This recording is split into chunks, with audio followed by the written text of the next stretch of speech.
오늘 본문 말씀은 소아시아에 있는 그리스도인들이 겪게 될 고난을 내다보면서 그리스도와 같은 믿음을 가지고 고난을 극복할 것을 권면하는 내용입니다. 지금 베드로가 직면한 문제는 아무도 박해받거나 학대당하는 것을 좋아하지 않는다는 것입니다. 그것은 당연한 것입니다. 고난적 문제는 초기 그리스도인들에게 메시아가 죽은 자들 가운데서 일으켜지셨음에도 불구하고 그분을 따르는 자들은 여전히 고난과 박해를 겪어야 한다는 것입니다. 그분은 모든 죄와 죽음의 권세를 물리치시지 않았는가? 그런데 왜 여전히 이런 일이 일어나야 하는가? 하는 물음이 계속된다는 것입니다. 베드로는 이에 답하기 위해 구약 성경을 인용합니다. 본문에서는 예수님이 배반당하시던 그 밤에 직접 인용하셨던 구절을 보면 연자는 매질당하고 죽임당하는 목자에 대해 말합니다. 예수님은 그것을 자신의 죽음에 대한 예언으로 보신 듯합니다. 그러나 그 직후에 여전히 그분의 제자로 남은 이들은 불 속에 던져져 은이나 금처럼 연단된다고 스가랴 13장 9절에서 말하고 있습니다. 목자가 죽음으로 이루신 일은 의심의 여지가 없습니다. 예수님은 그분의 백성을 악의 세력에서 구하셨습니다. 그러나 그들은 여전히 불같은 시련의 시기를 예상해야 한다는 것입니다. 4장 10에서 13절입니다. 사랑하는 자들아, 너희를 연단하려고 오는 불시험을 이상한 일 당하는 것 같이 이상히 여기지 말고 오히려 너희가 그리스도의 고난에 참여하는 것으로 즐거워하라. 이는 그 영광을 나타내실 때에 너희로 즐거워하고 기뻐하게 하려 함이라.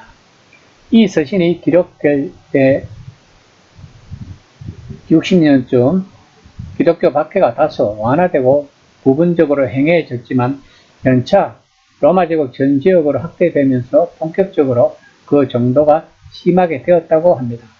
후에 네로 황제는 기독교인들이 로마를 불질렀다는 누명을 씌운 후 많은 그리스도인들이 고난을 당했다고 합니다. 당시 헬라파 유대인 그리스도인들은 사두개파와 바리새파와 헤롯 땅에 의해 끊임없이 살해 위협을 받고 있었다고 합니다. 그런데 베드로는 불같은 시련이 일어나는 것에 대해 놀라지 말라고 강조하고 있습니다. 왜냐하면 그 시련을 통해 그리스도의 고난에 동참하는 것이기 때문이라고 주장하고 있는 것입니다. 즉, 고난을 받는다는 것은 올바른 길을 갖고 있다는 증거라는 것이라고 말하고 있습니다.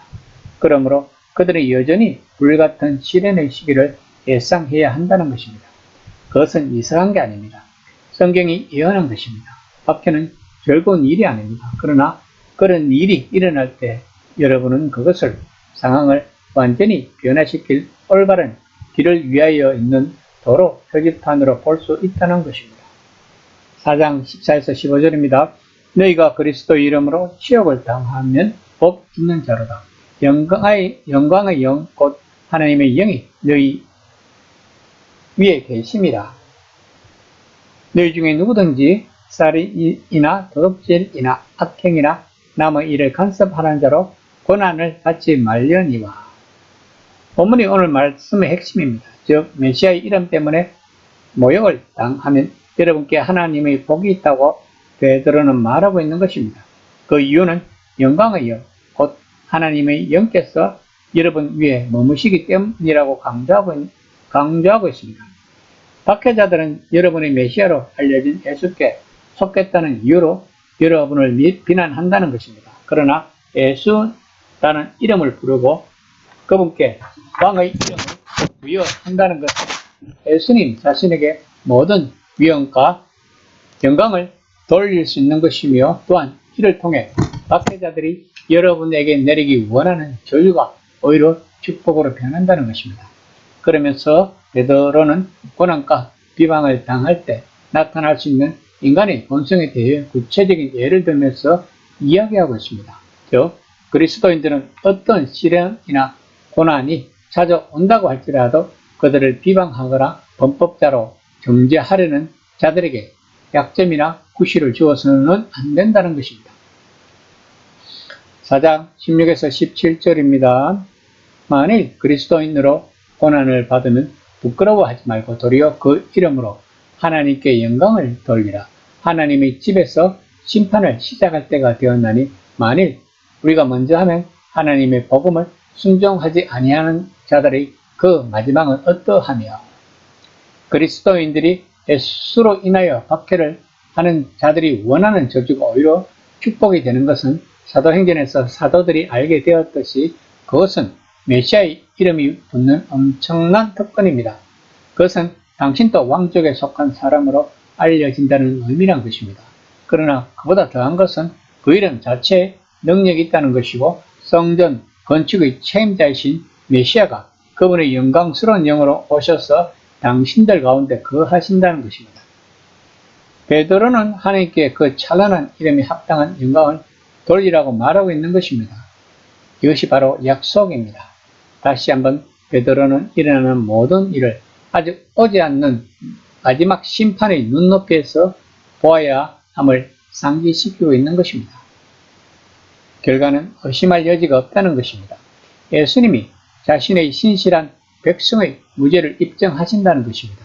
그러나 그들도 정신을 바짝 차려야 한다는 것입니다. 심판은 명백한 악인들이 아니라 하나님의 집에서 시작된다는 것입니다. 4장 18에서 19절입니다. 또 의인의 경우 구원을 받으면 경건하지 아니한 자와 죄인은 어디에 쓰리요? 그러므로 하나님의 뜻대로 고난을 받는 자들은 또한 선을 행하는 가운데서 그 영혼을 미쁘신 창조주께 어떡할지어다. 하나님이 신실한 백성들이 최종적 구원을 확신한다고 해서 이 심판이 덜 심각해지는 것은 아니라고 말하고 있습니다. 바울이 고린도전서 3장 12절부터 15절에서 주장했듯이 그리스도인들에게도 심판이 있을 것이고 진정한 그리스도인들은 구원을 받을 테지만 일부는 불을 통과해야만 구원받을 수 있다는 것입니다.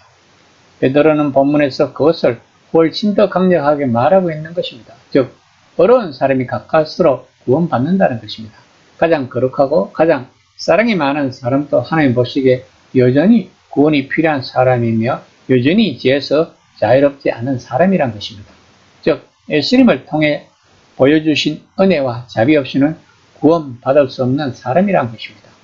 베드로는 선한 일을 실행하여 하나님께 자신들의 삶을 맡겨야 한다고 말하고 있습니다.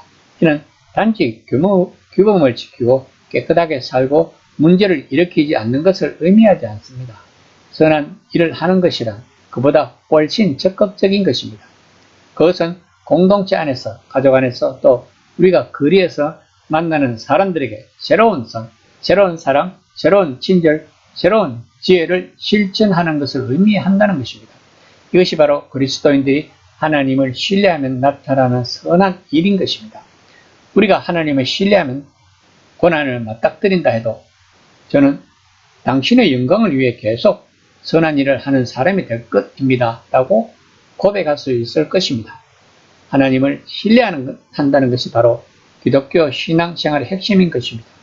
이 시간 나는 신앙생활을 잘 하고 있는지 한번 생각해 보는 시간이 되었으면 합니다.